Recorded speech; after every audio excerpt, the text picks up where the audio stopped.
So welcome everyone. I'm a little under the weather today. I got a little minor cold, so bear with me. But the show must go on. So tonight we will talk about good old Slaanesh, the new Battletome, and all that it's worthy. I guess the first thing, just to get some things out of the way, just kind of what has everyone been up to. I'll start with me real quick. Not too much for me. Trying to get over this cold. Lots of work. That's why we couldn't go live last weekend or last week. But working just on continued Sylvaneth building. I still have a couple little things to build for Sylvaneth, and then continue on my journey for building out my Gits. So that's kind of what I've been doing. I'll turn it over to Camaron, which, to no one's surprise, went first place with Slaanesh, believe it or not, this last weekend. So, what else have you been up to, Cameron? No, nothing much. I went to a small tournament, a new store, met a lot of new people, and then decided to try out Slanesh, and it's a bag of fun. Yeah. Um, Mixed feelings all around, but it's very interesting to play. Okay. And then James, what have you been up to? I also went to a tournament this weekend. I almost won as well, but in my last, I went 2-1. The last, I was on the top table at the end. It was like 18 players or something, and I ran into Colt, who was bringing slaves, and he was running the 6 Vanguard hero, and then he Yeah. had a 10 block of knights, and those stand up surprisingly well to mortal wounds, Yeah. especially with a 5-up rally. Yeah. So it was a pretty hard counter to my Zinch list, and I just nothing I could do against it. Cool. All right. Glad to see that Vanguard. Yeah, that's a scary list. That Vanguard list is pretty scary. I mean, heck, I'd throw even Archeon in it. I think he's still good in that army. All right. Well, I guess we'll move on to the topic at hand. Here's just a quick tier explanation. I do this on all of our Battletome reviews, just so people get the idea of how we're ranking these. Um, Obviously, it goes without saying. This is, whenever you do a tier list for a Battletome, it's very subjective, right? So obviously, everyone's mileage may vary here, and Cameron and James, you might roast me on some of the ratings, but I do the best I can, and we can change them live. Oh, So don't worry. We only saw one slide, and we were already saying that you were wrong. So it's okay. great. All right. Well, we'll agree to disagree. But no, that being said, if we need to change some of the stuff, I'm obviously not the best at this, right? I have never played Slaanesh, or played against Slaanesh once, but I've never played as Slaanesh, so I think it's a very awesome, cool looking army, and I'd love to get into it, but the rules just never fit for me. I think with the new Battle Tome, it's definitely worth looking into. All right, so let's go into just the overview. I'll do the overview real quick, and then I'll get your guys' take. This might be, for people that are in love with Slanesh, this might be, there might be some hate here, but I do think this is a B to B plus army, depending on your skill level. I think this is an easy 3-2 at a GT. I think in a good player's hands, it can go 4-1, and with good matchups, you can probably go 5-0. I think there's got to be some good matchups there. I do still think Slanesh has some weaknesses. And, I know, Cameron, you've played them already, and I know you know some of that. So I do think this is like a B plus tier army. I think this is a very flavorful book for Slanesh. It fits the army very well, and they're extremely fast. The other thing I have Super fast. Yes, they are super, super fast. The other thing I have on here is summoning is still here, but I think it's at the cost of some very, very good depravity abilities, where I think this isn't so much a summoning army anymore as it once was. So I do think that the depravity abilities are super, super good. And then lastly, I said that this is a mostly Johnny army with some Timmy, just because, keeper secrets, glue toes, those type of things, kind of in your face.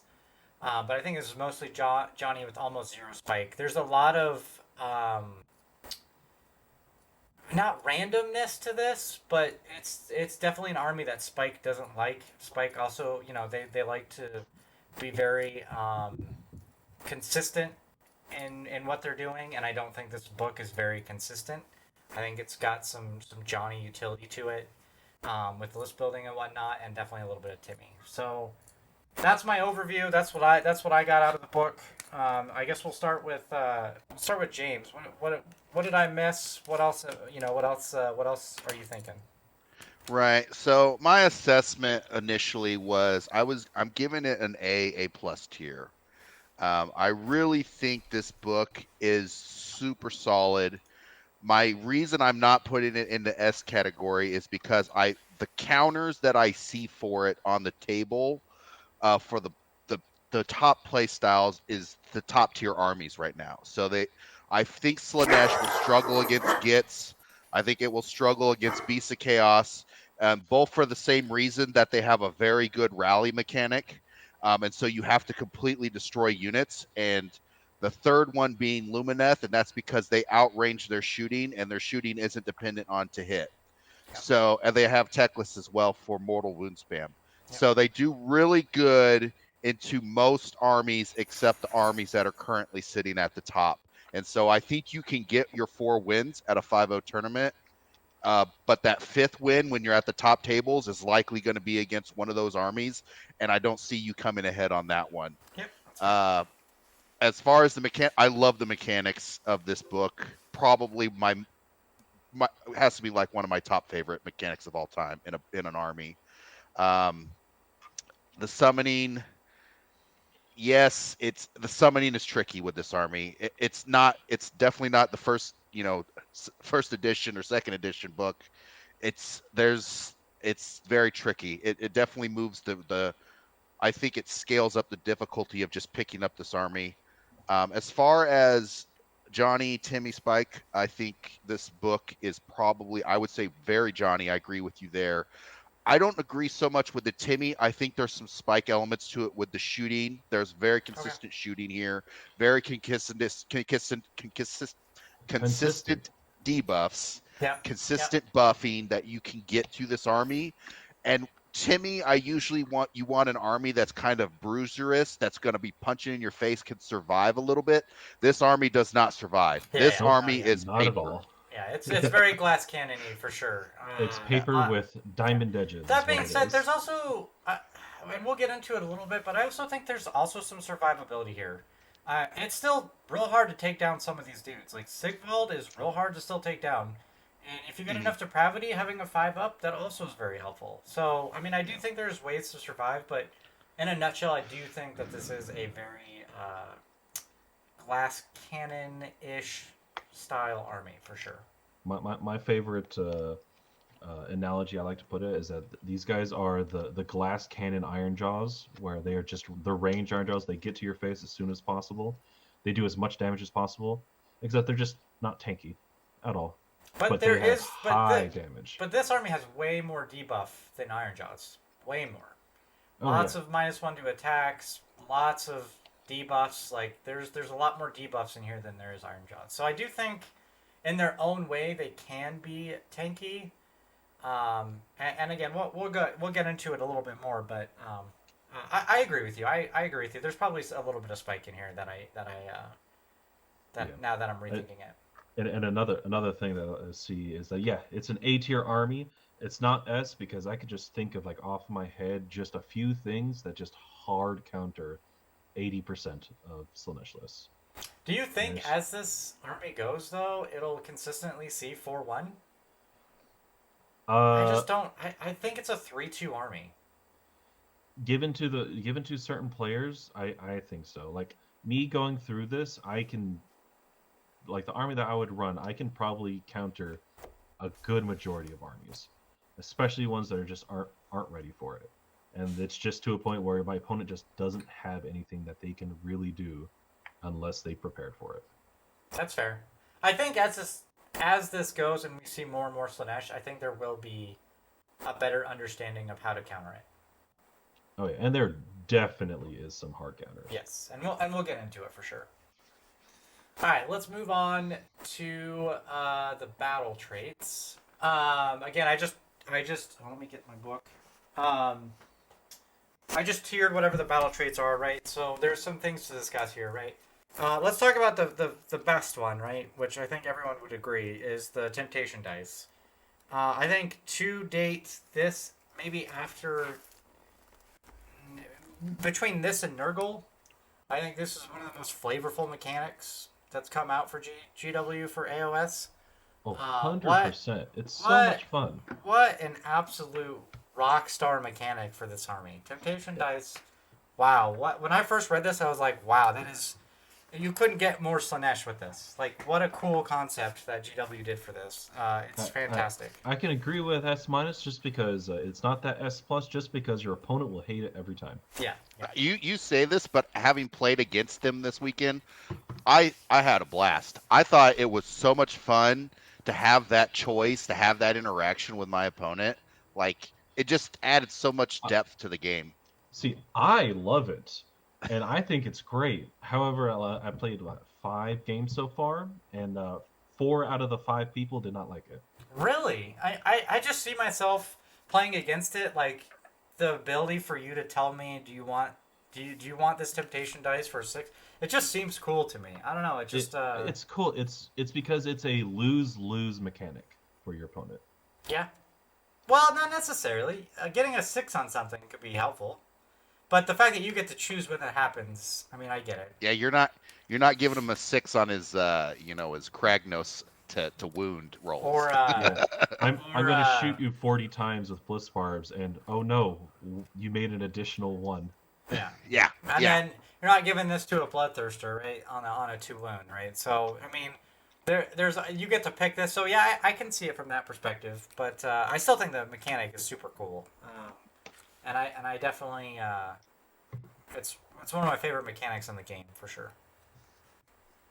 Agreed. Let's do Legions of Chaos. So I put this in here because this is super notable. Because they're not allies, right? They're coalition. Some of the things I put in here, I'm just curious on what your guys' take. I think out of all of the ones that I put on here, the one you'll see the most is probably the Warshrine, because of a lot of the combos it can do with the Slaanesh keyword. Getting that 3d6 charge is very helpful in this army. But any other ones that you guys think you would take from a coalition perspective? Cockatrices? Would you take Archeon in this at all? I don't want to jump in from you, Cameron. I was looking at I think so. This army is paper thin, and if you do want an anvil, Mirrorman Painbringers I think are a little slow, and they're a little expensive. Yeah. But Chaos Knights are great, and I think if you're looking for a survivable block of points that you can set on an objective or screen in front of your archers, I think it really gives you some flexibility there that you want a fast screening unit. 5 knights is a great option for this army. Okay, yeah, I can see that. Definitely can see that. Like, people love the cockroaches. I just don't see the cockroaches being used too much in this army. I just agree. Because you're already getting already getting -1 to attacks on debuffs and stuff. I mean, if they're close enough for the cockroaches to be effective, and they're attacking you, it's already too late for you. That's fair. That's fair. I can see Chosen being used just because there's no major heavy damage hitters. I think some of the I wouldn't. I don't know if I would take them, but I can see people take them. With that same mentality though, I would almost pick Varangard with the spears over Chosen, because the Chosen you're not getting the run and charge, so I'm getting my extra movement off of Varangard, and they just will hit like a truck and be fast enough for me. Oh yeah, I'd rather have Varangard than Chosen. Yeah, no, and I forgot to put Varangard on there because because that was definitely on my list. Is there any room for Archeon at all in this? Is he too expensive that where you don't get enough support pieces for it? If you're running Archeon, it's just going to be Archeon and a whole bunch of archers. Okay, that's fair. And like, I can see you maybe doing it, but I don't think it's going to be that effective. Okay. I'm gonna put this as a B- thing because I do still think there War Shrine. We will see that in some lists for sure. Yeah, I don't think Archeon is a no. I just don't think it's an S. Yes. Okay. Fair. Totally fair point. Let's go to the Euphoric Killers. This is fantastic. This is a way to get your depravity. This is the way to get depravity right here. Yeah. I think there's a couple other ways you can do it, but I think this is a fantastic way to do it and a cool mechanic to have. You do have to get the damage through, but I do think this is a good way to get depravity for sure. So I mark this as an A because you're obviously going to use it, and it's free, right? Like, I played a game against someone who negated every single temptation dice and didn't accept any temptation whatsoever. And so this is the only way for you to make sure that you get depravity without your opponent deciding that you get depravity. Yep, that's fair. Yep. And that's why it's so important. Yep. Anything else you have, James, on this? It for an army that I really feel is strong, its strongest point is shooting. I really wish that you could put this on a shooting unit. Yeah, that'd be too so strong. powerful. It'd be too strong. Yeah. So for me, it's like this ability. I keep looking at the book every time I look at this ability. I'm like, what am I going to put it on? And I keep struggling. I'm like, I would love to put it on Sigvald, but I'm like, he's too slow. And then I'm like, I would like to put it on Blissbar Seekers. And I'm like, I don't know. But they're a little too little in the damage. Keeper's kind of swingy. I think, and we'll get to it, but I think there's ways to get those slow units up there real quick. And I think it's good. I think Sigvald is a fantastic add to this army. Oh, he's just super good. Oh, all right, let's go to Revel and Depravity. This is basically what's going to no longer make this a summon army. I think summons are still good, and we'll get to that in a second. But I think that this is the new way that you're going to see Slaanesh work. These buffs are incredibly strong, and I'll leave it to Camaron since he's played a couple games with it so far. Just how far you get with the depravity in a game to unlock, your 5-up board, because that's the key one that you want to get to. But even the other ones are just extremely good. So the most important one, especially early game, is to get that -1 to hit, because that makes it so that you're going to be able to give more temptation to your opponent. Okay, yeah, fair. Like I found that being a massive one. Just like the best way for you to survive as a Slaanesh army is just to make your opponent miss you. Okay. And with all the ways to reduce the number of attacks and give them less chances to hit you, like that -1 hit, so good. Like the 5-up board is glorious. Everybody looks at that 5-up board and you want that one. However, you're not getting that until late in the game. So and I was by going to that ask, point, it's already going to be too late. I was going to ask, things. What turn or what round were you able to unlock the 5-up board, roughly? If your opponent decides not to deny you depravity, it is possible to get this first turn. I've done it. However, that is a far offshoot. Like the stars have to align for that. And other than that, you will be getting it maybe round 3. Okay, I mean that's still not bad though. Having a 5-up or end of round 2. That's still really decent. I think that's really good. James, anything on the depravity table? I like it. My experience in my game with them, my opponent never got 36 points. So. Did you end up taking and just for anyone that's not aware, I mean, I guess we should probably at least explain the temptation dice. Basically, you get 6 dice around, and you can offer those dice to your opponent for a missed hit, wound, or save roll, and it instantly becomes a 6 if they take it, right? If they do take it, you get D6 depravity points. If you end up not taking it, that unit will end up taking D3 mortal wounds. So that's just kind of the mechanic of it. Again, with the whole review that we do, we don't necessarily deep dive into all the mechanics. Obviously there's other channels that do like crazy good deep dives. We just kind of do a generic sense, but that's the mechanic if you didn't know from the temptation dice. And besides your fort killer, that is the only way to pretty much gain temptation besides some one-offs, which are very good, but that's the main way to get it. Depravity, you mean? Yeah. Yeah. We'll talk. I still think, and we'll get there, but I think that and the spell's pretty good. So then the last thing is the summoning. We were talking before the show, and James made a good point. It's nice to be able to summon a hero to get on a point or whatnot, or if there's a way to deny a grand strat or something like that, it could be good. But for the most part, I do not think we're going to see a lot of summoning from Slaanesh.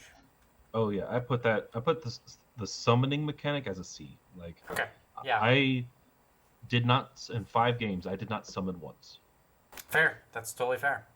The caveat to this is if they don't change the Forge World Keeper of Secrets. 100%. If they don't change that model's war scroll in the FAQ, it becomes an S. It's an S tier, and Okay, everybody needs to buy them. So explain that to me, because I don't know what that is. It's not in the book either. Right. So the Forge World Greater Daemon of Slaanesh has on their war scroll that this model is summoned by 12 depravity points. So it's 385 points that you can summon every single turn, as long as you get the 12 depravity points, which is very possible. Oh, so easy. I don't see that. Yeah. If that's it's going to get FAQ'd, but until it does. Until it does. No. S tier. I agree, Frosty. Do they even know what Forge World scrolls are anymore? There's no way that's gonna happen. Like, they're gonna obviously FAQ that if that's a thing, right? Fingers crossed. Yeah, agreed. All right, let's go on to Subfactions. So this is a weird book to where they kind of kept the same addition to Battletome, where you can only take command traits, artifacts, and spell lore. Well, even spell lore is kind of weird, but you can only take these depending on the subfaction you're in, which is different than most of the Edition 3 books, which is kind of a weird thing. So you have to choose one of the subfactions, right? So that is going to determine what those the command traits, artifacts, battle traits, and spell lores are. So I kind of just did what I thought the generic subfaction is based on.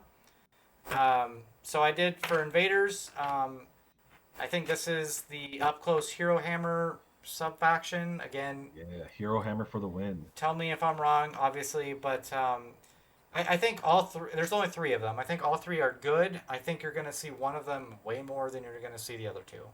I think there's going to be one of them that you're not going to see much at all. It's probably not the next one, right? It's probably not Pretenders. No, it's Invaders. Okay, that's what okay. People are going to play Invaders. Yeah. I think the command stuff, the command point manipulation stuff is good in Pretenders. So I would agree with you. I think Invaders will see the least likely. This is like a kind of a Hero Hammer subfaction. The only thing of note here, the battle traits for this is pretty good. Cool tech here for the current GHB. This is the one. Oh, this is the one where you get to carry out heroic actions.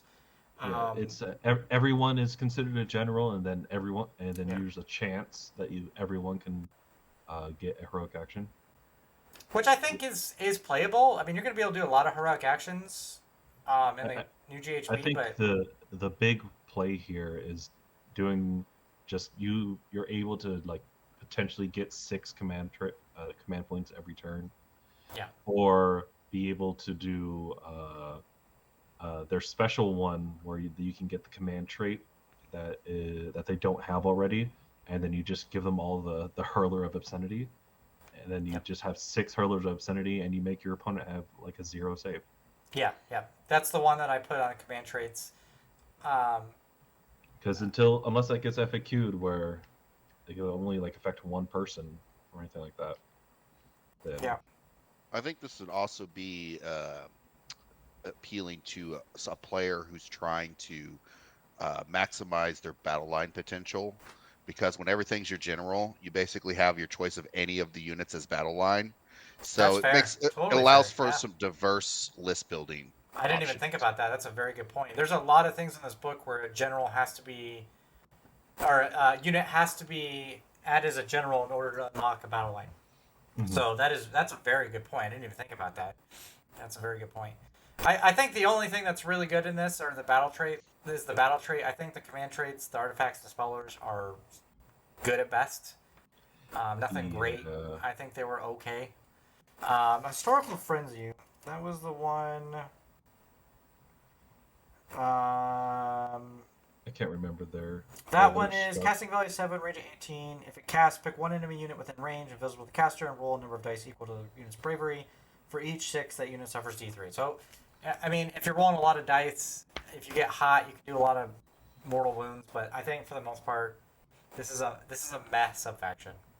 Yeah, that really, like, statistically, I think you look at maybe 1 or 1.3 on 2. A bravery of 10. Right. And then that's rolling 2. You get 2 mortal wounds. So I think statistically you get 2 mortal wounds out of the spell. Yeah. On average. On demons. And that's why I said on could demons. On demons. Right. On something that's bravery 10, right? Yeah, I totally get it. So this could be devastating if you roll hot, but for the most part it's meh. Again, all these are very... It's laughable until you cast it on like Kairos or something, and then you get 5 6s, and then... Yeah. So yeah, that's the Invaders one. Anything else on this you guys want to go through? I just want to mark on Cameron's comment there. If you're casting this on Kairos and it goes through, I will be shocked. You're already having a good time. So. I will say, though, this book has a ton of wizards.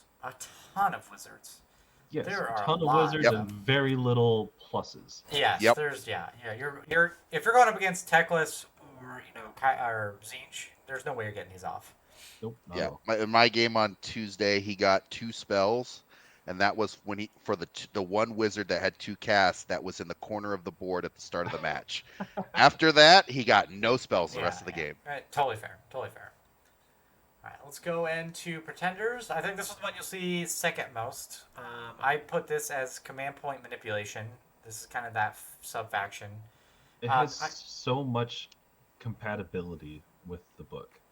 I really like it.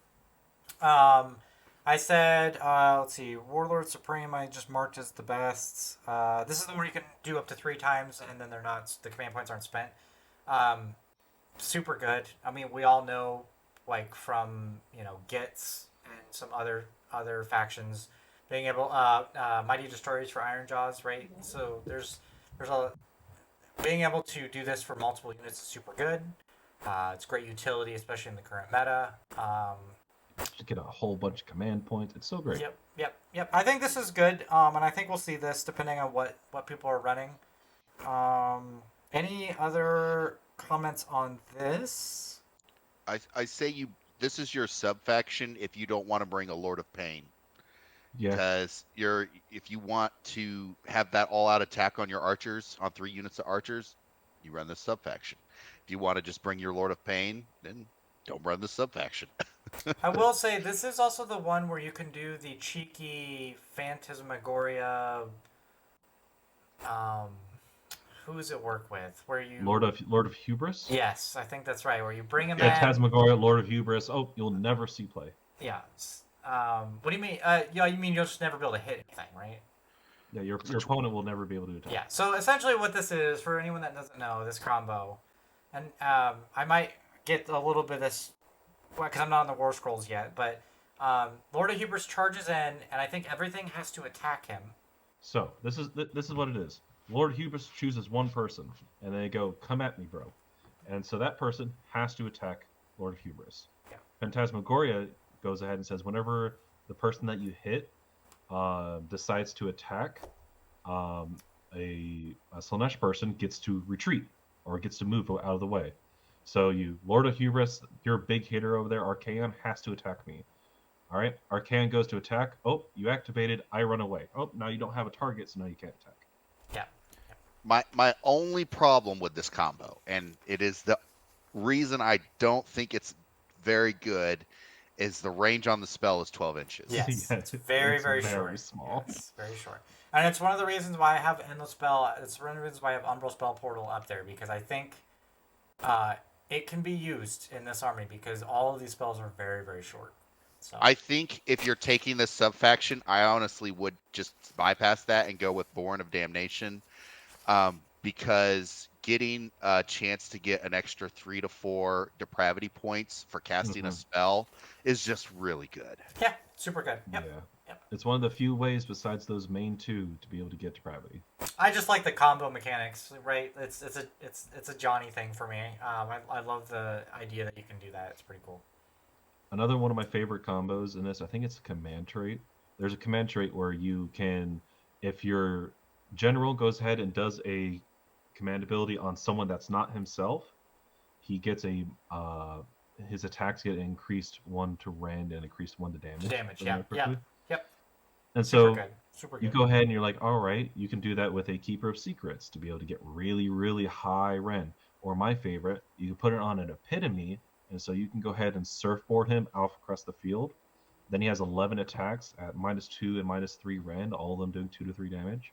The Epitome is super good, especially in this new GHB. He is super Yeah, good. I think Epitome is like one of the best.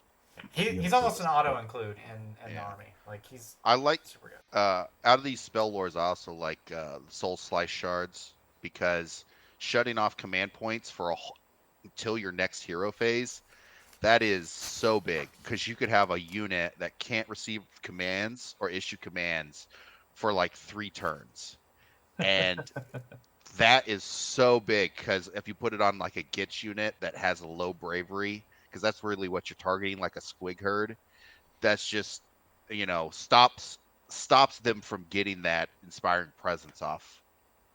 Mm-hmm. I also think Crown of Dark Secrets, depending on who you're going up against, can also be really good. Which one does the Crown of Dark Secrets That's do? at the start of the first hero phase, pick one enemy unit on the battlefield for the rest of the battle. While that unit is within 6 inches of the bearer, the attack characteristic of the unit's melee weapons is 1. I think it's very, very good Like, imagine against if you're going those, up against the Cabbage. well, just like Death Star stuff. Just like, oh, are you playing Archaon? Man, that sucks. Yeah, that sucks, right? Like, I think it's useful. I don't know if you're gonna take it every time, but it's I think it's cool. Yeah, just, oh, your 900 points there is now useless in combat. It's almost like they made this army to counter Gits, because Gits has so many attacks, and this army is like, yeah, no, but you can't have those attacks. It counters Gits to a certain extent, as well as it hurts like Iron Jaws. Iron Jaws and Corn, Yeah, because Corn has so many ways to increase attacks. I think it really kills your big monster list. So Kragnos, Archaon, that's really where it hurts them. And that's honestly something that hurts this army, right? So like those big monsters, I don't know if this army is going to do that much damage, right? They do it by doing debuffs and staying alive that way, right? So, yeah, pretty good. And then the one that we're going to see the most is Godseekers. Absolutely ridiculous. Yeah, it's Amazing. absolutely. What do we always say for Age of Sigmar for this game, right? Movement wins games, and the mobility. I don't know why that's not an shenanigans- A+ tier. I think this is like one of the best battle traits in the game. The mobility shenanigans is super good. I think the reason I didn't, some of the stuff is still gated to a range, so it's not. I do think that this is 100% the best one for sure, but some of Because these you- are still range gated.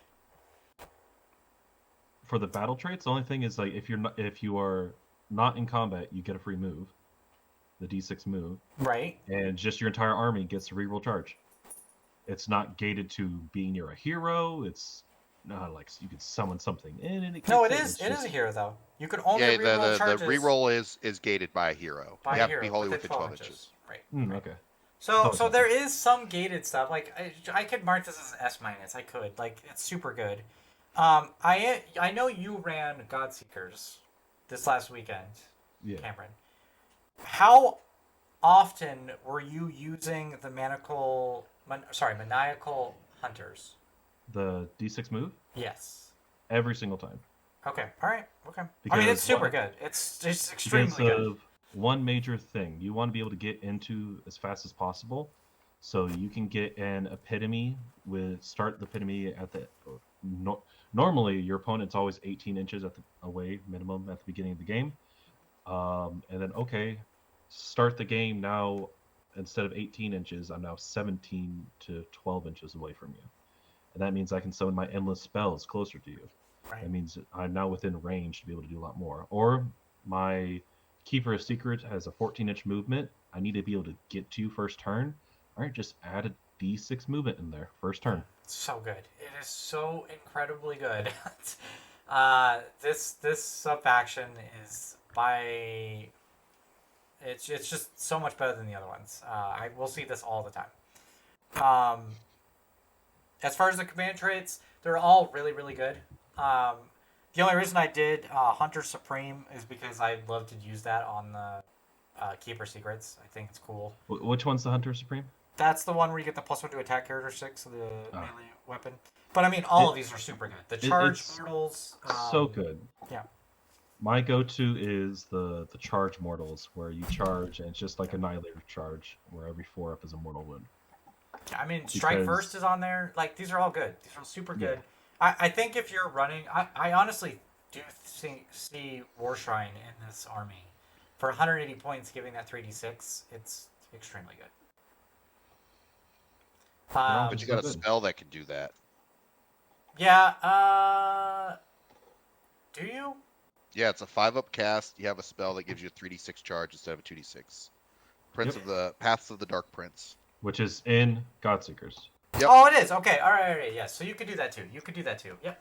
But But it's only the caster, if I remember correctly. Yes, it's only the caster. Oh yeah, yeah. So you yeah, couldn't put this, you couldn't On put your this on keeper. like, right. There's like some things. Sigvald comes to mind. Having 3d6 charge on Sigvald is ridiculous. Like ridiculous. Like give me that all day long. And a free reroll too. Yeah. Yeah, for real. Like, oh my gosh, so good. So good. What did I do for artifacts? I thought these were all pretty good and have a purpose. I did the girdle as my favorite. This is the can fly and eligible to fight in the combat phase if they're within 6 inches instead of 3 inches, which is extremely good. That was Best- my favorite.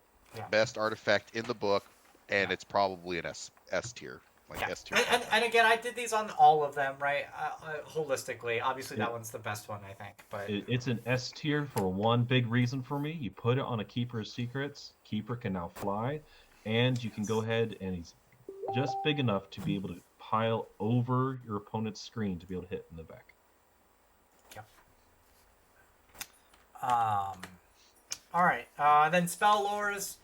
Jesus, these are all extremely good. These are all just absolutely incredible. You have the 3d6. I couldn't even pick one because they were all super good. 3d6 charge all the way. What? 3d6 charge all the way. 3d6 charge is good, but like the rest of them. If the unit finishes normal move, run or retreat 9 inches, they cannot receive redeploy. How many times has that changed the game? Right? Like the redeploy? So good. It's so good. It's good. I just don't think I think it it's has good. so much move anyways. I don't know. And it's then only for one unit too. And then the move characteristic of 3 inches in all run rolls. That one's or fun. treated to 3. I mean, that is awesome. I just put that on something fast, and you're like, okay, well, have fun with that. Good luck with that. Again, the issue, right? The issue with all these is they are very, very short range, right? So this is why I think Umbral is actually something to maybe think about in this army because you get that extra range out of it. Because these are very, very short spells. You're gonna want to move your heroes up to get these off, right? So that Which that was you should be anyways for this army. right. I agree. You're not holding things back on this army. You're going straight up the middle, right? This is a very alpha strike type army, right? They're super fast. Anything else on Godseekers? What a fantastic subfaction. They're going to be the most used, then Pretenders, and then Invaders going to be last. Yes, I agree. 100%.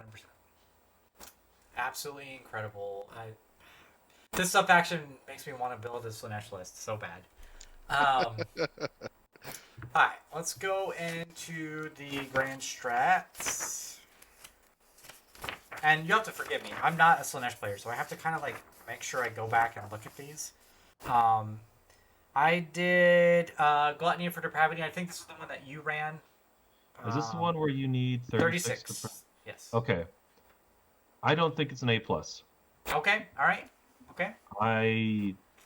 Out of the tournament I went to, it took to round 5 to be able to get to 36 on one, and I barely made that. And then I played another one, and I was only able to get to 22 the entire game, and just my opponent was able to deny me it. Would you take any of these other ones? I think that's the only one that you take, though. And if you don't take one of these, you take a GHB one, because I think the rest of them are worse. Like, James is trying to convince me off of this, and I can see it, and it's the don't summon, just because your opponent literally cannot deny that to you. If you don't want to summon, you're not summoning at all. That's the selfish desire, right? I think so, yeah. Yeah, and I did put that on here. It cannot be denied. Like, there's not anything the opponent can do. It cannot be denied. And what it's going on is, if I am going to be summoning, I need to make sure that it's worth 3 points. Exactly. Yep. That's exactly what I was gonna make. Is that summon worth the points, right? And that's where you have to kind of go. For the most part, no. Summoning just isn't good. Yeah, I agree. I don't think it's good in this army. I think you're gonna want those depravity points for the abilities. Would there be, at James, opening up to you, like, would there be a better GHB one to take?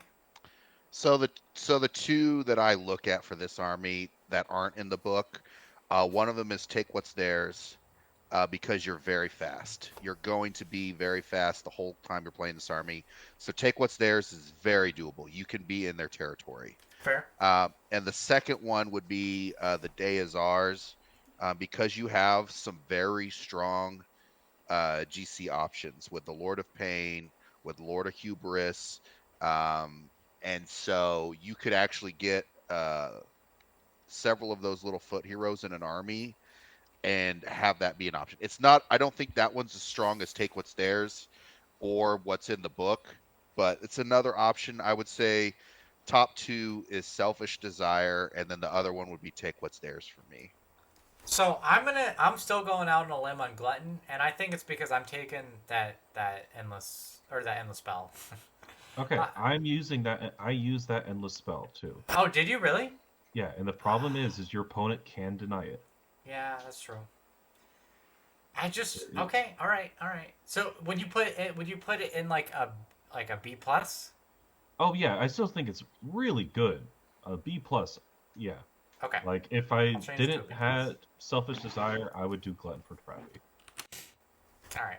Especially for like a 5-round tournament, and like Selfish Desire, I can make sure I get every single one every single time, and your opponent can't do anything about it.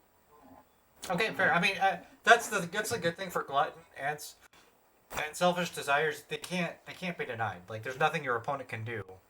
You know what your opponent can do to deny you? Yeah, they can take the D3 mortals. But have fun being tabled. Or table you first turn. Oh, yeah, okay. Or second turn. Or second, yeah. Because you're not First getting or second. 36 No. by the first turn. Oh, absolutely not. 100%. That's what I did to my opponent this weekend. I tabled him turn 2. Good job, James. And if they took Glutton for Depravity, they didn't make their grand strategy. Nope. All right, so battle tactics. Okay, so I did So I know Grand Feast is a C. I marked it as a C, but I said it was my favorite. Um, I can't remember how any of these. So you complete this battle tactic if you gain 12 or more depravity points from the Euphoric Killer's battle trait during this turn.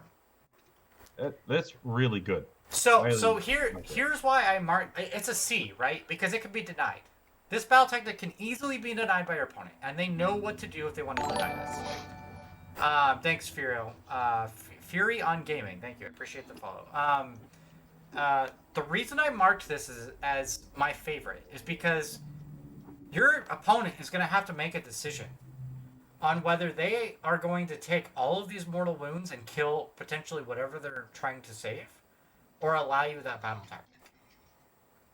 And I think that's an awesome mechanic because, what do you do as an opponent? Are you going to deny the battle tactic, or are you going to take whatever they're trying to do on the hero they're trying to save? Are they going to take all those mortal wounds? Right? So I did mark it as a C because it's easy to deny, but it's an awesome way to kill a unit. Potentially. Yeah, that's fair. So that's why I marked it as my favorite. It's not the best one. You're not. There's a good chance you're not getting it because your opponent can deny you, but there's a good chance you're killing whatever unit you're putting this on. Right? That's very fair. Yeah. So that's why I marked it my favorite. Is because it's pretty cool.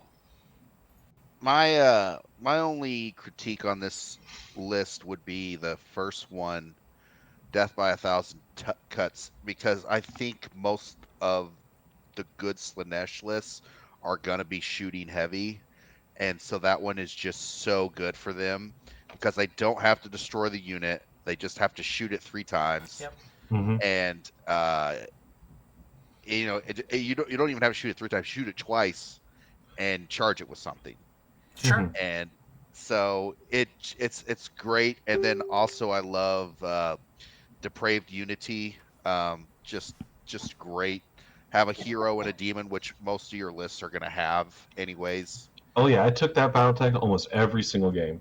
Death by 1,000 Cuts? Okay, well then I clearly have to move this stuff. For some reason I thought you have to build into it, but right, that's why I made it that's why I did a B- because you kind of have to build into this. But the fact that this is a very shooting heavy army. It definitely can be with the Blitzbarb archers and seekers and whatnot. So I'll move it up to like a B+. I think this is going to be taking quite a bit, for sure. I get that. I think the other ones on here too are pretty good.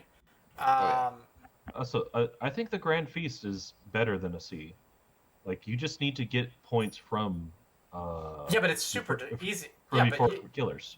Yeah, but you're easily gonna deny that. Like you can easily deny that. How do you deny it?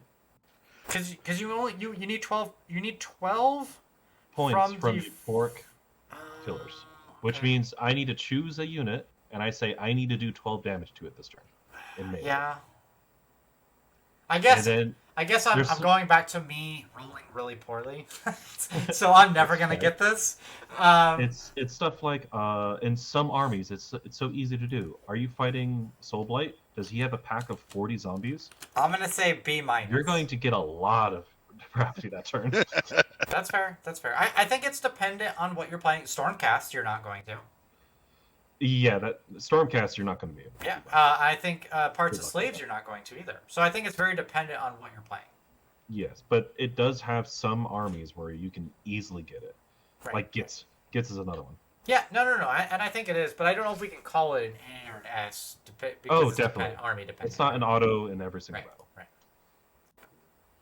Right. Okay, cool. So any of the other ones that you guys want to look into? I thought some of these are pretty decent. Honestly, it's just really dependent on lists, right?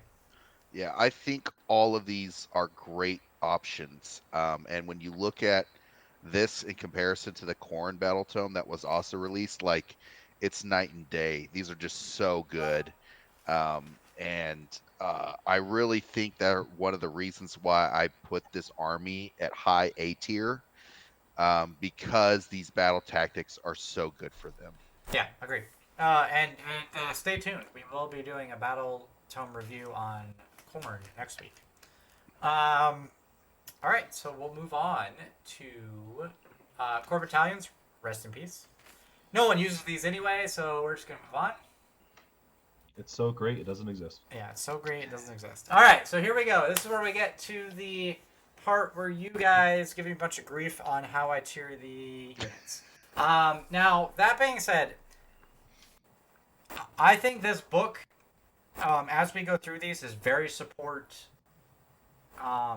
hero heavy. So you're going to need a lot of these support heroes in order for your army to do something. So keep that in mind. I'm basing these on the War Scroll themselves. Okay. Keeper Secrets. The only reason I marked it as a B, right? You're probably going to see this unit most of the time, and it could probably go to an A minus, to be honest. But the reason I marked this as a B is I still think it's super pricey. I think it's a very, very expensive. 100%. Super pricey. He's super swingy, but Yes. you're going to see him in 80% of lists. Correct. 100%. I'm right there with you, Camaron. Right there with you. He just does too much good stuff. Right. Yep. And honestly, a lot of the weapons you can give him, they're all pretty decent, so it's kind of hard to choose which one you want to do. I don't know what you're talking about. You're going to choose shield, and don't lie to yourself.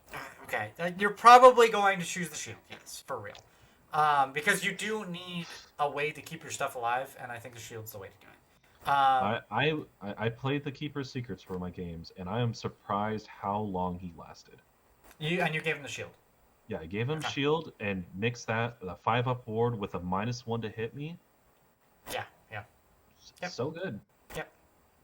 I do think the Keeper Secrets is good. He's just so expensive. And when you look at other things that cost the same amount, you're like, is it worth that much? The biggest change is they made it so it's a once per game someone else gets to fight again.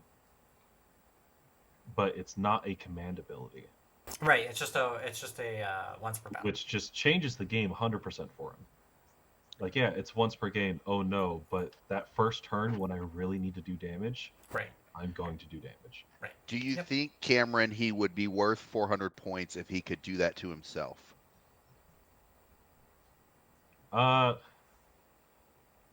Yes, but I don't think, surprisingly enough, I don't think it's actually worth doing it to himself for most cases. He's just too swingy, right? He's too swingy. Unless you go Pretender and you give him all those buffs. Yeah.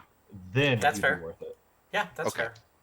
I'm actually going to mark also this as minus, especially in this current GHB for Epitome, because it literally will be in every list.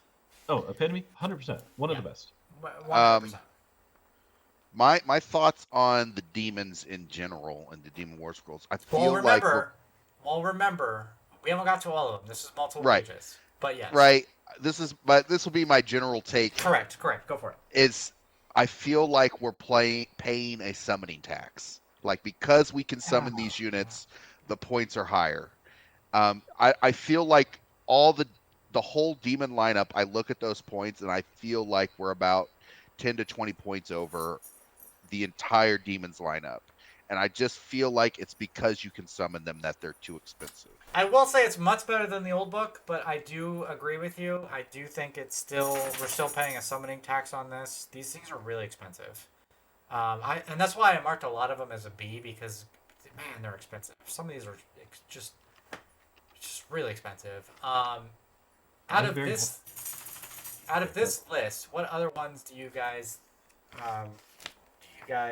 feel? I like Shalaxi. Okay. Like, especially. Notice how I marked Shalaxi higher than Keeper. Yeah. Because I agree with you. I think he is better. He's just such a hero killer, which is what he's supposed to be. Right. He just goes through, kills a hero, and then he's done his job. It's so good. It's one of the few instances where the unique version, I think, is better than the not unique version. Because, again, you can still take things with Keeper Secrets, right? You can still take artifacts and whatnot with Keeper Secrets. And that's the only reason why the Keeper Secrets is better, quote unquote. Yeah. But I like Shalaxi as a war scroll on its own. Mm-hmm. Just be glad it's not Tyranid summoning tax. They have to pay for their summons. If only I knew more about 40K. Hey, with the new 40K rules coming out, maybe I will be more of a 40K fan. What's your guys' opinions on Sinessa and Dexessa? Okay. Rip Dexessa. I would take Sinessa over Dexessa any day of the week. So I played against which one was it? I think it was Sinessa this weekend with the innate -1 to hit, and Yep. she didn't do nothing but cast 2 spells. That was the one that he put at the end of the board. That's all. That was the entirety of what she did during my game. I feel like Dexessa is the one that shoots the 6 mortal wounds, right? I feel like that has more play. No, Sinessa is But- the one that does 6 mortal wounds. Yeah, Oh, Sinessa's 6 the yeah. one. Yeah, it's just I think the -1 to hit they're already getting from the army battle traits, so you're paying for that cost that you don't really need. It just she doesn't have access to all the spells anymore. It's just not there for me with these models. All right, is Can we all? a GC? No, because they're unique No, they're named characters. and they're The main monsters. characters. You're right. And they're monsters. Yeah, and they're Because they're monsters. 9 or less wounds. Yeah, there's no. Yeah. I will say this. I think we can all agree. Beautiful models. Oh yeah. 100%. Gorgeous. I My have one. goodness, Still not built. they are one of the best looking models in the game. Oh my! Especially if you have a good painter, which I'm not. But if you have a good painter, oh my goodness, woof! They are sexy models. They are very, very sexy models. They're that you put in the back of the field support piece that is really expensive for what he does. Yeah. Especially for a single caster. Yes, agreed. 270 points for a single cast with no buffs for that cast. 9 wounds, 4 up save. Yeah, I don't like it, and I think they're pretty expensive too. So 270 points. yeah, Yep. no thanks. I'm gonna take More other than things. Sigvault. Yeah, no thanks. All right, so next demon, the one that I liked on this sheet the most was Infernal Rapturous. I always get that wrong. I just first off, the model is awesome, and I do like the model itself. I think it's a cool model. If there is anything I would summon in, it would be the Infernal Rapturous. Right. Or Keeper's Secrets. Sure. What's the summoning for the in Rapturous? It's probably like 24. I'm gonna go look it up. So If I had a. it can't be that much. You'd be surprised. I know it's What do the we- summoning. Infernal keep- Rapturous is an 18. Yeah, 18 depravity points. God, you're just not gonna spend that. You're just not gonna spend Nah. No, that. But unless I'm fighting Zinch. nothing you on here would- yes. really, nothing on You this would- list really stands out to me. They're okay. Some of these are okay at best. You summon an Infernal Rapturous, or you summon a Blade Bringer Chariot, or you summon a Keeper's Secrets, and that is it. I will Maybe, say, absolutely maybe, a Fiend. if you do summon in a Bladebringer Secret Chariot, that's good because they are way too expensive taking them outright. It's fast, but boy, it's expensive to take that thing. Oh yeah, it's too expensive, so that's why you summon it, so you don't. have Right, to pay the exactly. price. If you summon, We're not Tyranids here. I don't think any of these are A's. I didn't mark any of this on this list in A. They're okay. They're fast. All right, so it's not an A, but the mask. The For mask is one good? reason, It scores and that battle is tactics. to ally into other armies. Gives you Okay, a fair. hero As an killer. ally, sure. It's a hero killer that can harass first turn. Sure. Yep. 100%. Okay, I can see that. Okay, yeah, I'll give it to you. You just don't need it in Slaanesh because we're already going to be at you first turn. Right, exactly. All right, any other comments on this slide? No. All right. Move on to the next Daemon Warscroll. Seekers, obviously A-. You're going to see a ton of these. They're super fast battle line option. I think they're super good. What else did I mark on here? Demonettes are good chaff, but they're your typical Demonettes. That's basically all I had. Any comments on here? I think Seekers are going to be the ones you see the most on this list. if you're taking demonettes for your chaff, I would like to have a serious discussion I know they're not with you, fast, right? and I'd like to introduce you to my Lord and Savior called Ungor Raider, because that's what you should be screening with. Fair. That's fair. Yeah, as an ally. A coalition. Coalition, So, even. Yeah. yeah. You're right. Yeah, it's good. He's 80 points, 10 wounds to sit in front of my shooters. Would you take demonettes for anything? No. Are they just too slow? I think they're just too So slow for they this army. are good in a 20 stack second round. Once you get the mortal wound depravity ability, they just have so many attacks. Yes. Yeah, that's fair. And that is it. But Yeah. you don't want them turn 2. You want them turn 1 because they have run and charge. Yeah. Uh-huh. So. Yeah, that's fair. I'm agreed. I'll agree with you on the Encore Raiders part. Yeah, that's good. That's good. They're cheap, right? So. Yeah. I think the problem with this High is. probably. I think the problem with this army is, honestly, I think it's quote unquote too fast. And the only reason I say that is because you can't, no longer are you using chaff, right? Because all of your stuff is super fast and you can't keep up with it, right? So you're sending all of your stuff in. You're not really going to have that chaff style army to put in front of things because you're just too fast. Yeah. So That's why I was talking about the knights. The Chaos Knights are one of the that's few actually a good things point. Yeah, it's a good point. that Mhm. gives me a strong front in front of my archers that can handle like a double turn. So if like I take first turn for like some reason, I lose the roll off with my 1-drop and I have to go first.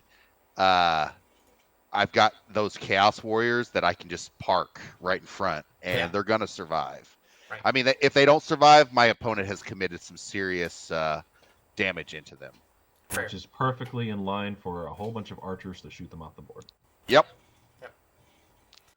I mean, that's basically how this army works, right? You send those fast things up, and hopefully your archers in the background just light them up, right? That's kind of how this works. So your chaff is really the problem is your chaff is super expensive. That's where the problem lies, right? All right, so let's move on to the Mortal Warscrolls. All right, so I need to get one of my favorite models in this whole entire freaking army is Glutos. He's too expensive, but Yep. will we Gorgeous. see him more? I Or is think he so. just too expensive? He got a major glow up, He did, Yeah. but he is still really expensive. and he was still being used in list before. So the I have question, never seen him. I've never seen him on the table Really? in Slaanesh. Never. yeah, when I look at his points now, my question that I ask myself is he better than the Incarnate? At 480 points, I could take an Incarnate, which is guaranteed 2 turns, can run and charge, and I mean, I'm just like, it's tough. It's tough. He does bring some stuff to the army, but my Incarnate still, for me, looks a little tastier. That's fair. That's totally fair. Thoughts on Glutos, Cameron? I like Glutos. I do too. I think it's an awesome. The fact that he has the 5-up ward, he's a spellcaster. He has all of these things to be able to help everybody. And it's just one of those things where it's like he's a very heavy hitter. He's one of the few things that has an actual save in this army. Yeah, that's true. And the biggest thing is that he actually has the capability of healing, which is a huge buff. Oh, that's Plus. right. That's right. He's got the Gorge on Excess. The fights after all attacks have been resolved, you can heal up a number of wounds allocated that unit equal to the number of wounds or mortal wounds caused by the attacks. Okay. I mean, that keeps him in the game quite a bit. You just got to get him in there. He has the most staying power of this, probably the entire army. Yeah, I would agree with that. I would agree with that. Well, I'm hoping to see him more because he's an awesome model and I really like him. Obviously, Sigvald is Sigvald, and you're going to be doing some crazy stuff with him. The only other thing I put on here was the Lord of Hubris and the combo piece. I don't know if they're going to FAQ it, because that's going to be really miserable to play against. But I got one thing that I have to say about this list right here, okay. and that the Lord of Pain is only a B. Yeah. Though well, I was gonna say like the Lord of Hubris and the Lord of the Pain, I think are some of the best GCs in the game right now in this GHB. Uh, okay. I will. So I would put them both at an A. Just so good. Oh yeah, I will say 4 up Lord of ward Pain and you is take needs to go damage. up. Yeah, yeah, Lord of Pain Oh. definitely needs to go up because that +1 to hit wound is extremely good. Yeah, So I what you're definitely saying? agree My with 44 archers are going to be hitting on 2s, 3s? that. Yeah. Oh yeah. yes. I think the only reason I bump him down a little bit is because he's so slow. He's just not quick. So you gotta make sure you have him where you need him. And I guess if you're going shooting, I guess I can see it and be in the back Oh, and yeah. just sitting there. And But what you do, you put him with Tunnel Master. Congratulations. Oh yeah. yeah, you could do that. Yeah. He's exactly where you need him to be. Like I would Gandalf. say I'm kind of like at with Sigvault. I have my one critique is at 205. I would like to see him at 210 with maybe like 1 extra inch of movement and maybe like 1 more wound. And I think 7 wounds and 7 inch move with his 4 up ward, I think makes him worth those points. At 205 on Yeah. a 6 wounds with a 6 inch move, I just think he's just under fast enough to keep up with the army. And I feel like he's just not survivable enough. He's not going to keep up with the army, and he's Well, maybe it's one just thing because focusing is going to kill him. maybe Yeah. it's just because I have PTSD from Sigvald facing him. I don't know if Josh is watching this, but man, the one time I played Sigvald, he was just a nightmare to play against. I couldn't kill that thing no matter what I sent at that thing. He just Well, he's the same thing as like all the Stormcast Celestials, except Yeah. they have more wounds. Yeah. that He was 4-up, that 3-up 4-up is so good. he was 2 spells for me. Infernal Gateway and Zinch's Firestorm. And then he was gone. So 2 spells for 205 points. Well, I'll give him down to an A-. I still think he's gonna be good, and you're gonna see him in most. Oh places. yeah. I think he's great. And He just- I'll a move little Lord more. Hubris up. Do you think they're going to FAQ anything with him? No, Yeah. No. All right. he's good. I don't think it's game breaking. I think it's Yeah. a very great combo that's hard to pull off. And That's fair. congratulations That's for fair. pulling that off. Yeah, that's fair. Okay. All right. I'm move on to the next one. The thing is, like the Lord of Hubris, one thing people got to remember is he's super easy to play around if you're charging your opponent because that ability is within an inch. So all you have to do is when you charge Slaanesh, is you ring around the Lord of Hubris 1 inch before you pile in, and then when you pile in, you just pile into him, and then you fight whatever you want. Yeah. So his ability only really works with a player not familiar with it, or when he's charging.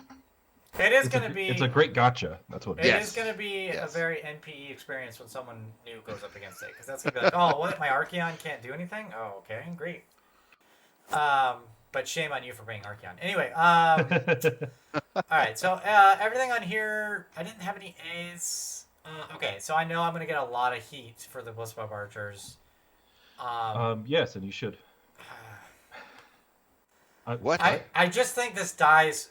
You give this thing like a couple mortal wounds from like anything, Okay, all right. So here's the it's scenario going to I die give to you. instantly. This is the scenario I give to you. I have a 22 pack of Bliss Barbs. All right. Okay. They're my battle line. It's 300 points. All right, but that's a reinforced unit for them. Okay.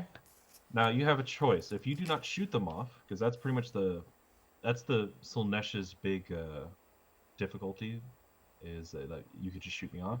So if Shoot you're not them off. Lumineth, Yeah. so if you're yeah. not Shoot them Lumineth- off. Lumineth, Zinch, Skaven, all of those things. they don't outrange that. So with the run and shoot, the Bliss Barbs are like a 30-inch threat range. So Yeah. you don't. The only shooting that outranges them is like Storm Fiends with Windlobbers and basically Lumineth Sentinels. Other than that, you will have priority on the shooting for whatever you want with Yeah. Slaanesh. But even then, they make a great screen because you just put one Yeah, Lord but of you're Pain not behind them. screening with these. I screen with them. They're too Here's- slow. The rest of your army is way too fast for these things to be screened. All right, so I know you're going first. You're gonna go ahead and charge into me. My 22 stack is going to be my screen with a Lord of Pain a few inches behind. All right, you go ahead and charge me. All right, that is going to be 44 attacks at 3 up, 2 ups, -1 rend, 1 attack for free against you, with just a command point. That's fair. That's fair. You guys are selling me on it. It's just Very I- little things very- is going to shoot that, kill that. I just think with the 6 Well- up and with the 6 bravery, these things just are gonna die in droves, man. They're just gonna 100%. But you need to kill them before they kill you. Yeah. I Sure. think my only caveat to that is some good players are going to expect that and have ways to deal with an unleash hell. Mm-hmm. Like Nurgle has the shut off command abilities, Mhm. or you can charge it with like a GC that you just want to sacrifice, and then you charge it with your kill unit. So it's The last thing I give you is that they're only 150 points, where the next thing that does similar is like 170. mhm. And I they're a get battle it, line. I get it. I just look at the war scroll and I'm just like, man, these things are gonna die. So like, there's just. I mean, that's gonna be the #1 target. Oh yeah, for your 100%. opponent. They are the Alpha Strikers, glass cannons. Yep.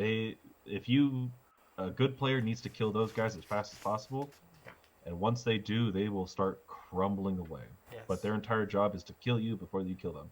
Yeah, that's fair. That's fair. Yeah, and if you're running this Alpha Strike right, like it's like you get your keeper up there running 6 inches, and then he's sitting outside. He's got a 6-inch pile, and he can pile into whatever he wants.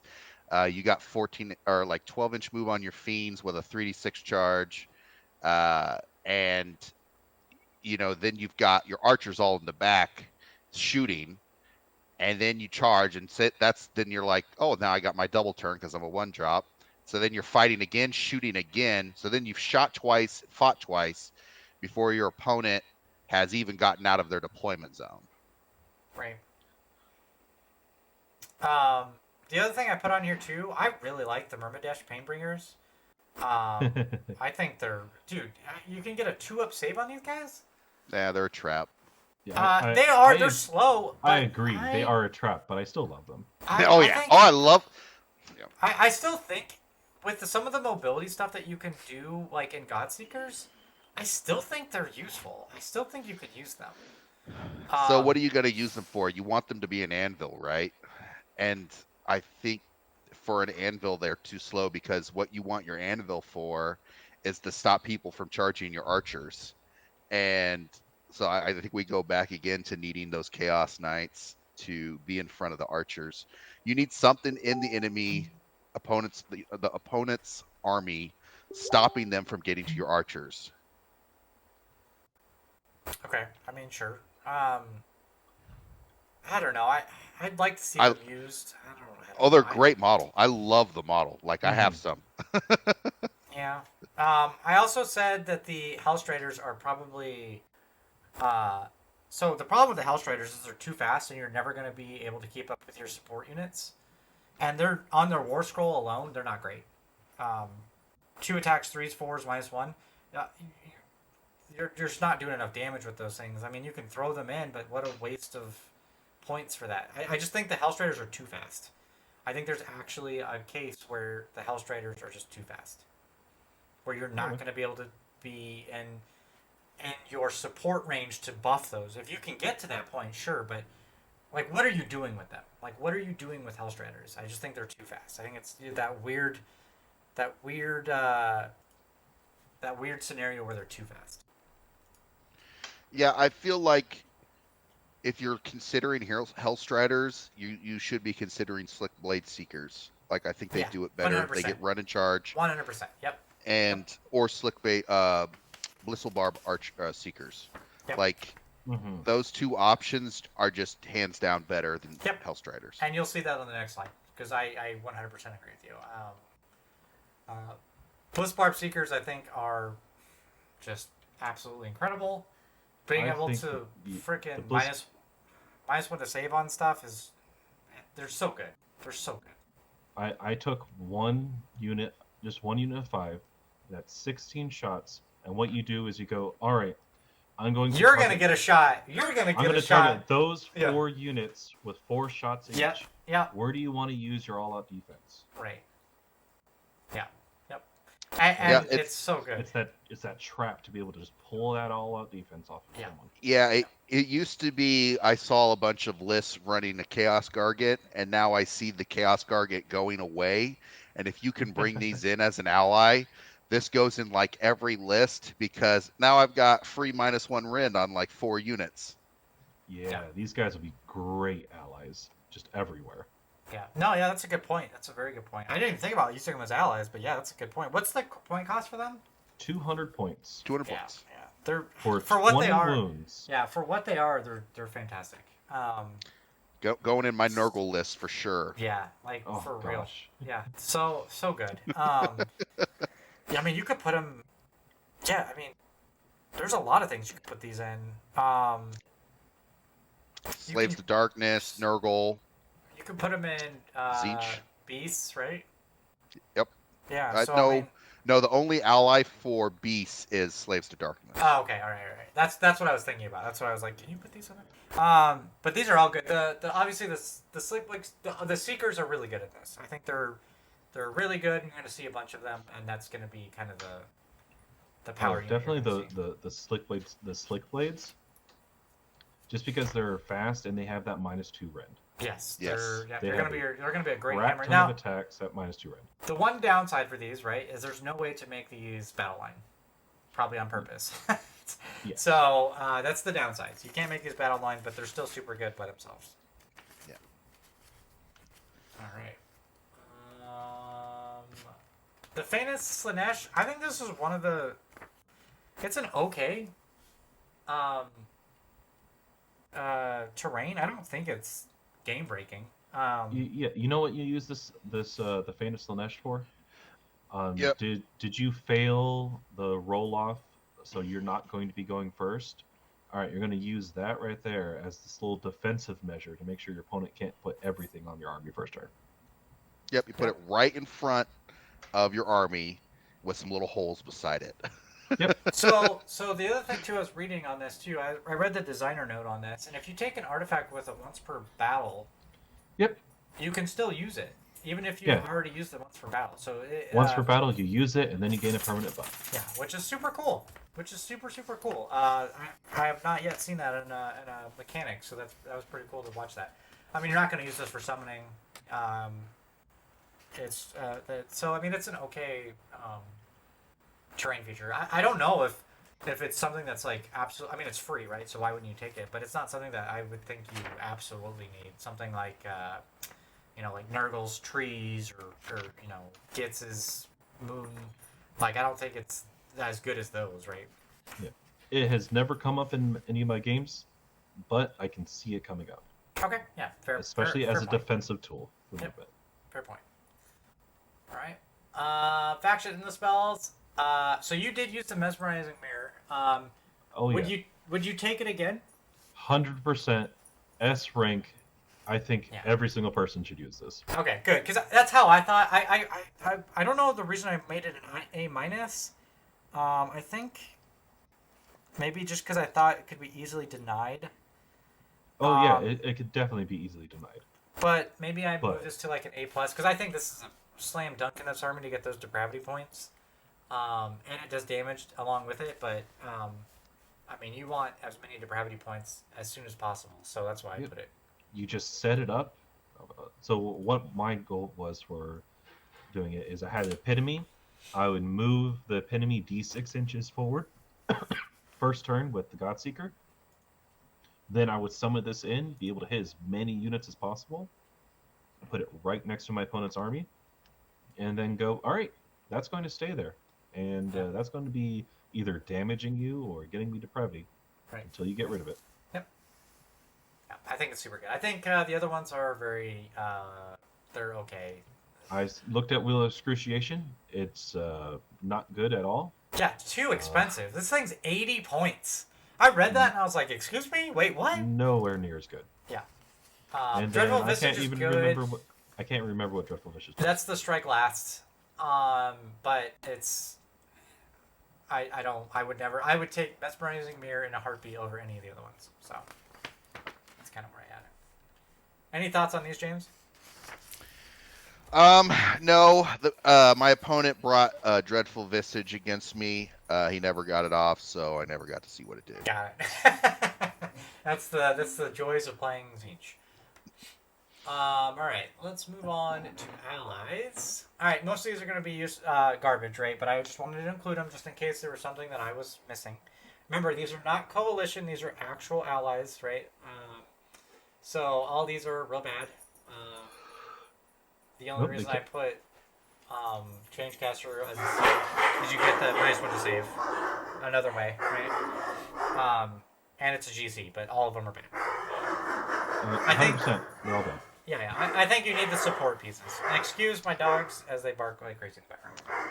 My only caveat that may be a B, and that's just because he's a B in the entire game, would be Be'lakor, because We'll get there. Okay. We'll get there. He's on the list. This is all Disciples of Tzeentch allies. Okay. Again, these are all bad.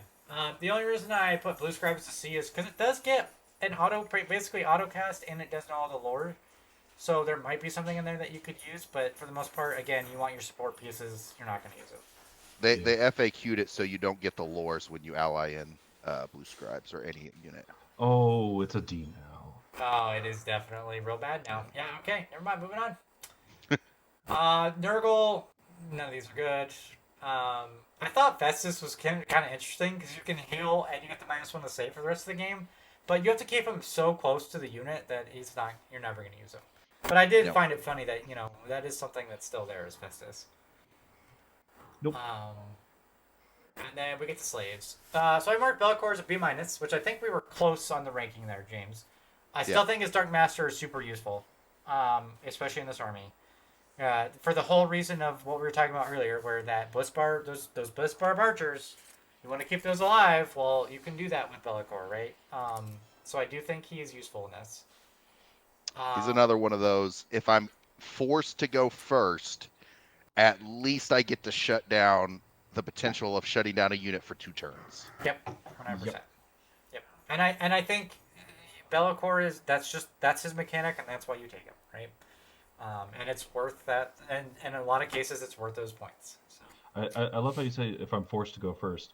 I went first every single one of my games, and that's how I tabled people. Yeah. Oh, nice. I mean, it's your choice. Yeah, I don't want my opponent to go first. I don't want him to even have the chance to be able to damage me. I know you love that MPE, Camaron. You just want it to be a bad experience to play you. He just tables everyone like within 45 minutes, and then he goes to eat food. But I don't think people know yet how to play against Slaanesh yet. So I think people will start to learn to reel that in a little bit. It's just too early, I think. And then allies, these are both B's, B pluses. I still think Kronspine's good in this. It's a threat that your opponent has to deal with without. I actually think Kronspine would be pretty good in this as an ally in this. I agree. Yeah. I agree. Just because it's something survivable. Right. Yeah. Yep. Exactly. Yep. That was my argument with him versus Glutos, because I'm like, it's fast. It's going to be super tanky. It's guaranteeing me 2 rounds of shooting into a unit before it dies. I mean, that's just like what I want in an anvil. Yeah. Yep. Agreed. Especially for this army. Yeah. Yes. I'll concede that to you, James. You won that round. All right. And the spells. This is the last little section. I put cogs on here because there's lots of spell casting. I could see it in the list. I think you're going to take other things instead, but to make sure you get rerolls, and even I was going to say rerolls of charges, but you don't really need it. But the spell, horror gas, I think should actually be higher. Yes, I agree. Definitely. Okay. And if I'm thinking of one matchup in particular, and that's Gits. Like, Slaanesh will struggle against Gits because of the 4-up rally. The only reason okay, you know what? I'll put it on there because there are a lot of demons on this, and you do get the plus. And it's also preventing the Inspire Presence and forcing your... Because you can spread your attacks so many places. You can focus something down and make sure that they run away. The only reason... Alright, so I'll put it as like a C+. The only reason I put it so low is because this hurts you as well. Especially if you're doing a lot of Seekers and stuff like that. Like, you're going to lose those units. But I guess eventually you're going to lose those units anyway. Yeah. So I guess it doesn't really matter if they run to Battle Shock, but... Horrorghast is a weird one to me. But I can see you need things to get removed off the table, and for Slaanesh that it's Horrorghast is more consistent in doing that. So I get the reason for it. 100%. I am wrong on that for sure. Okay. These I put Nashing Johnson here. Yeah. Half movement. There's a lot of things that half movement here, like the 3-inch movement and stuff like that. Half movement make you become a 3-inch 3-inch movement. Yeah, I think Ravenox is really good in this. I think it's really, really good in this. And that's yet another way to do more damage in your army, right? So I think it's good. In fact, if I was building a list, I'd put the Jaws in here. I think it's super good. I do think the Purple Sun is a bit overkill, but I think it's the perfect amount of overkill. Would you run it in this? No. No. Yeah, okay. But I'm just thinking of Purple Sunning, do the Blissbarb Seekers, and then shooting you with like 100 shots. Sure. Yeah, but you could almost get that with a Gargan as well, though. 9 times out of 10, you're never summoning that because you're never going to get it off. No. Your army That's also very true. You have no pluses in this, right? Like, you're just never going to get that off. And then last but not least, I did Umbral because I think this is very good in this army because these spell ranges are extremely short. Yeah, like 12 inches. 12 inches, right? And I understand that your heroes are going to be moving up the board to do this, but it might be nice to get that 3-inch or half movement off turn 1, right? So I do think that Umbral Spell Portal could be pretty good in this. So, any thoughts on these?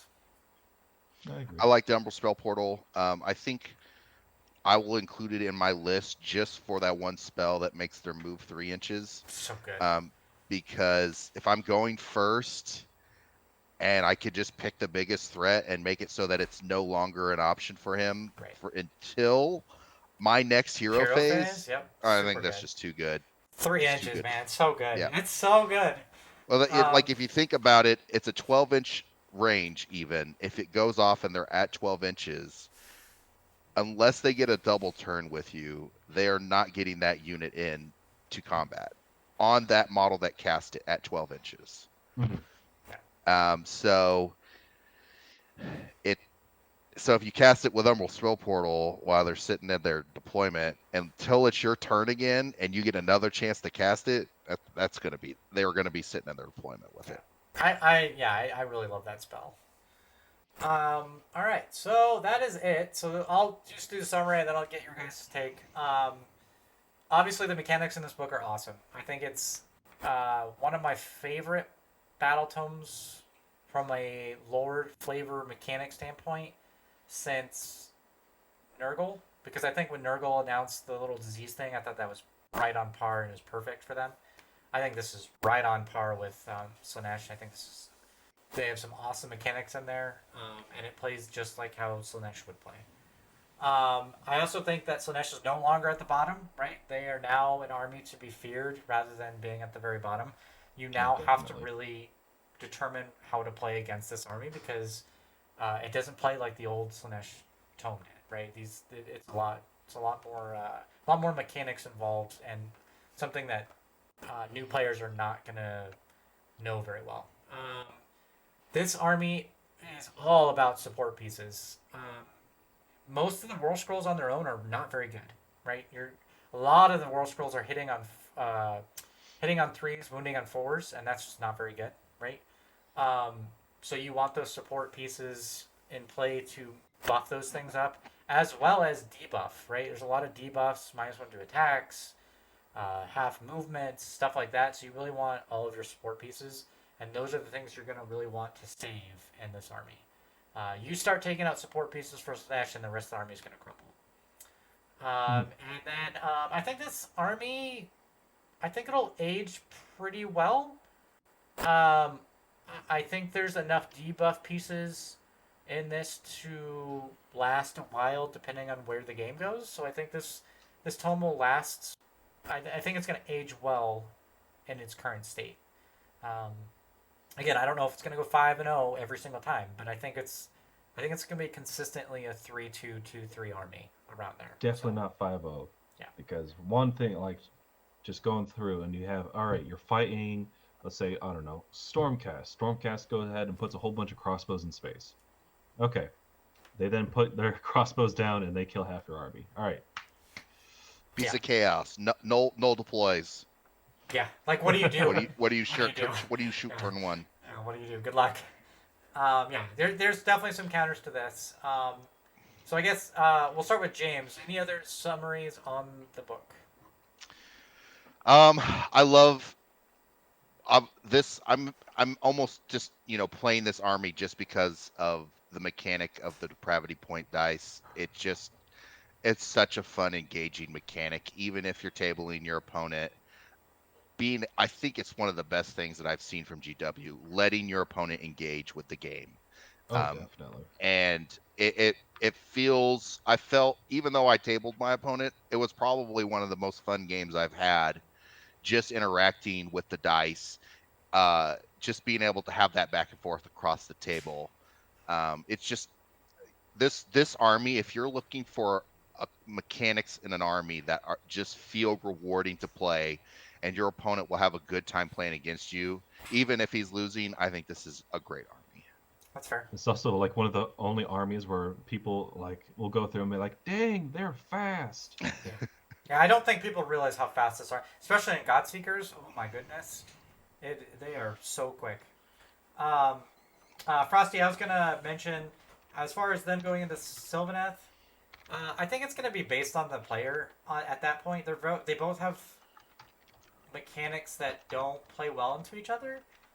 Like, you're not gonna be able to shoot things in Sylvaneth very well, but you won't need to, because you're gonna be able to get into their face very quickly. So I think it's going to depend on the player at that point. I think it's a very 50-50 game. It's going to depend on the player and my opinion is, I think it's a bad matchup for Slaanesh, and here's my opinion. It's a little dependent on the map, but because you can get trees and you can block line of sight for your strong pieces, so then they don't get to turn one, kill your strong pieces. And then you get the chance to strike and fade, so you can get to those archers from anywhere on the board and knock them out early. I think it's just a hard matchup for Slaanesh to deal with. That's fair. To Cameron's point, if Sylvaneth doesn't screen well, yeah, they're gonna go down quick. Like I see them as they can strike and fade, but who cares? You have so much movement. Right. I can get to you in my turn. And then we're going to go back to you charge 22 archers, and I'm going to go ahead and I'm going to hurt you before yeah, that's fair. you do anything. That's fair. I do think between two really, really good players, I think it just comes down to how the matchup goes. I don't think it's super one-sided. I think it's just going to be dependent. Battle plan, player dependent matchup. So yeah, I think if you're like on Jaws of Galette and they're in a corner and that's too far for you to actually get across to shoot turn one, I think you might have a chance. You'll see that match skew towards Sylvaneth, but where it's only 18 inches between, two players, that's Slaanesh. I would give that one to a Slaanesh skew myself.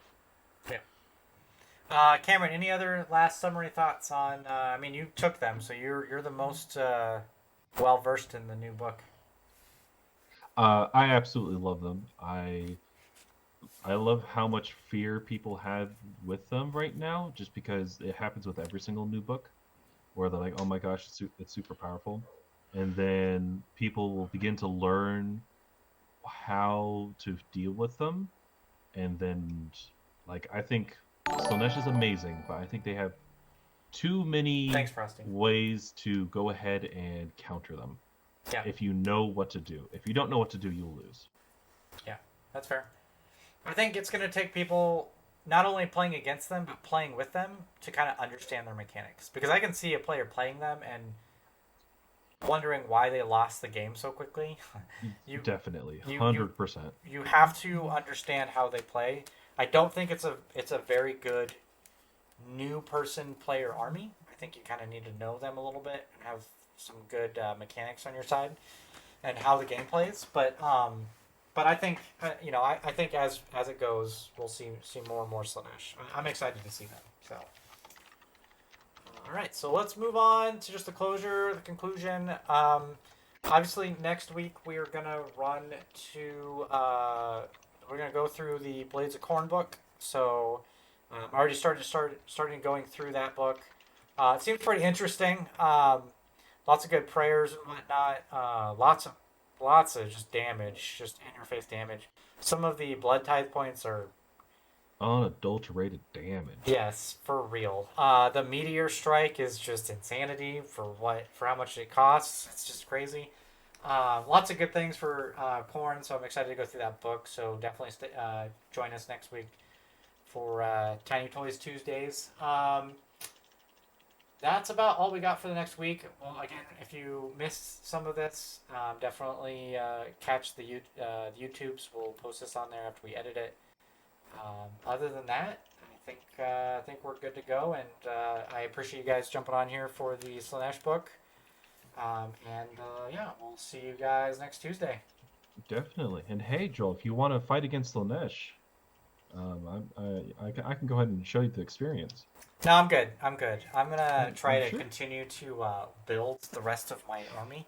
Because I definitely want to get.